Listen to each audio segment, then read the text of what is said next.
Hi friends, I am Tilak. You're watching Tech May Be Unique, and today we're going to see how to change the font on your Canva sheet on your mobile phone. And if you are new to this channel, make sure to click on subscribe button below. We just quickly move on to the video. So how to change the font on your Canva sheets on your mobile phone, just going to show in this video. So I just need to change this font. Just select the font first, and you have to swipe. You have the toolbar on the bottom. Just swipe here and click on the canvas.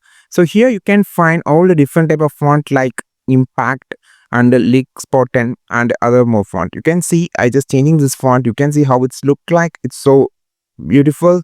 And if you can also have a different type of font, for an example, just going to such as handwriting, you can get lot other more font like this. You can just easily click this and you can just change the font like this.